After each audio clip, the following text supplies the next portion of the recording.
Hi guys, magandang umaga po. Mag-market po ulit ako ng rubber tree ko. Kaya dinidisinfect ko po muna yung dibdib. Tapos pagkatapos ayan, dito po natin babalat-balatan ng may part ng rubber tree. Babalatan po yan ng paikot.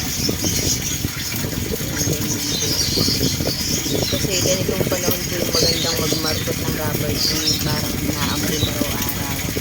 Mas madaling silang magpaugat. Hindi sila bibili din. Naulan na siya araw-araw. Pag natanggal na po yan, makalalagyan na ng lupa.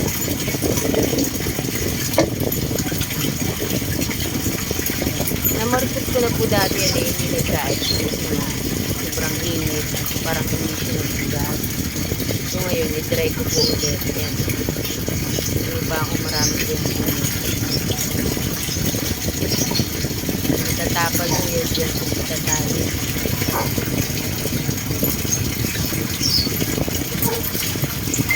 Ugat na lang po.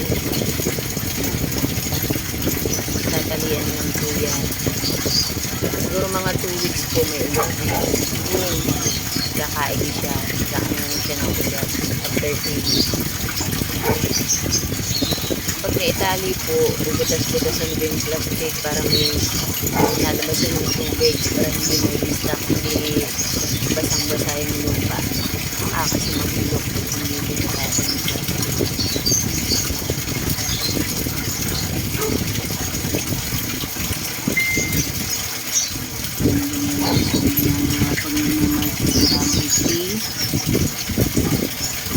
Pangit po siya pag sobrang taas kasi nga puno siya.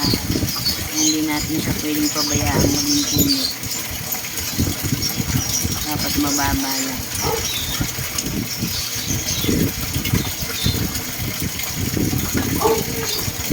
Hindi guys, yung tatali ng mahigpit parang hindi man lalaglag yung lupa. Saka dapat nakakompress po yung lupa para mas mabilis siyang tubuan ng ugat. Ginamit ko pong plastic dyan, plastic ng yelo.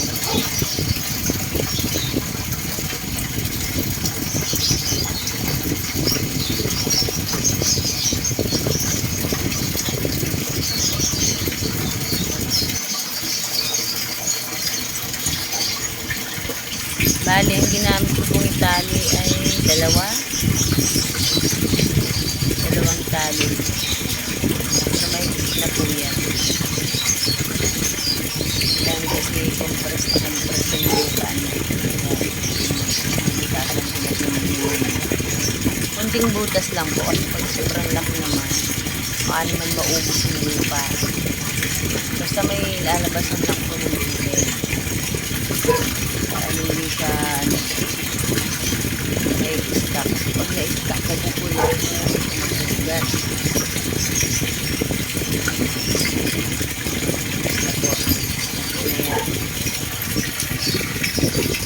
Yan, yung kabilang side naman po yan. Kasi leggy po yan, pangit. Pero sa baba, may dalawang ano na siya sanga. Tapos ito, ayan po, kung nakikita nyo, may ugat. Yan po ang lalagyan ko na ng lupa, yung ugat na yan. Yan yung dating minarkot ko, nagka-ugat naman siya. So, inalis ko kasi parang ang bagal. So, yan po yung gagawin ko ulit ngayon. Diyan ko na siya nilagyan ng lupa kasi may ugat na. Parang papatuloyin lang po yung ugat para dumami. Sure na po yan kasi may ugat na. Kasi mas dadami po dapat ang ugat niyan eh. Ganun din lang po ang gagawin ko. Same ng isa. Babalutin, tatalian. Tapos bubutasan ko rin po yung plastic. Para po makakalabas yung tubig para hindi nililisaw yung ugat. Pag ang panahon po maulan, mas magandang magmarket ng rubber tree kasi mas mabilis silang mag-produce ng ugat. Compare po sa napakainit, parang mabagal, tapos minsan na yun hindi nagkakain, hindi siya nag-uugat. Pero kung maulan, mas maganda. mabilis pong mag-ugat.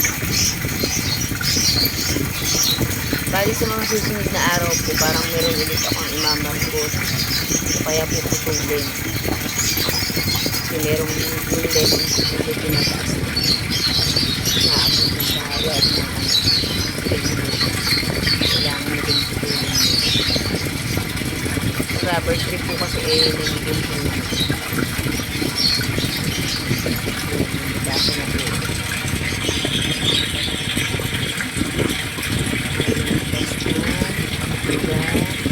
Ay, ang tubig. Sa ugat. After 2 weeks, kailangan marami na sa ugat. Sumami na po yung ugat na. Pwede na siyang putulin na vitamin. Yan. Yan pong isa na yan. Burgundy yan na imported. Yan po ay kinurot ko. Ayan o. Nagbigay na ng sanga. 2 malaki na. Yan. Basta kinurot po, nagiging ganyan. Nagkakameron siya ng sanga.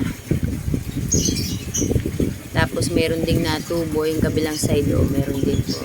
Tapos may mga natubo pa po yun sa ilalim na sasanga din. Ayan. Ayun o. May nalabas na po dun. Meron pa dyang isa. Ayun. Ayun po. Yun. Magiging sanga din po yun. At itong isa na yan. Magiging sanga din po yan. Yan po ang effect ng pag kinukurot. Nagbibigay siya ng mga sanga. Yan.